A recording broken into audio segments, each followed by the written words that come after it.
மழைநீர் வடிகால் பணி எவ்வளவு முடிஞ்சிருக்கு?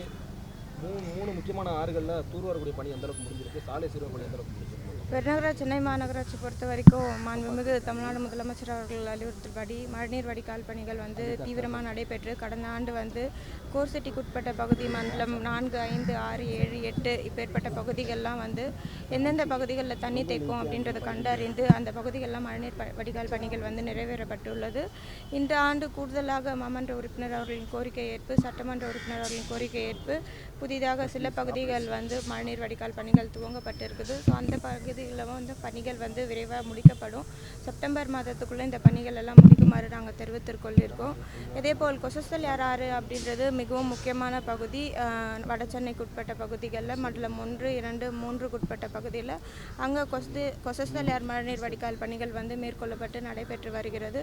இப்பொழுது வரை 80% பணிகள் அந்த பகுதிகளில் நிறைவேறப்பட்டு இருக்குது. அதே போல் சவுத்தில் பார்த்திங்கன்னா கோவளம் பேசன் பணிகள் நடைபெற்று வருகிறது. அது 3 கட்டமாக பணிகள் துவங்கப்பட்டு நடைபெற்று வருகிறது. முதல் கட்ட பணிகள் 70% முடிந்திருக்கு. 2வது கட்ட பணிகள் துவங்கப்பட்டு நடைபெற்று வருகிறது. ஸோ இதுதான் மிகவும் முக்கியமான பணிகளாக சென்னை மாநகராட்சி மேற்கொள்ளப்பட்டு வருகிறது. காங்கிரஸ் எம்பி கார்த்திக் சிதம்பரம் உங்களுக்கு ஒரு கடிதம் எழுதியிருக்காரு. கூவம் மறுசீரமைப்பு வெள்ளை அறிக்கை வெளியிட்டிருக்காரு. அந்த கடிதம் கிடைத்ததா? என்ன மாதிரியான நடவடிக்கைகள்லாம் மேற்கொள்ளப்பட்டது? கடிதம் என்னிடம் ஹார்ட் காப்பி வரலை. பட் அவங்க ட்வீட் பண்ணியிருக்காங்க. அந்த ட்வீட் நான் பார்த்துருந்தேன்.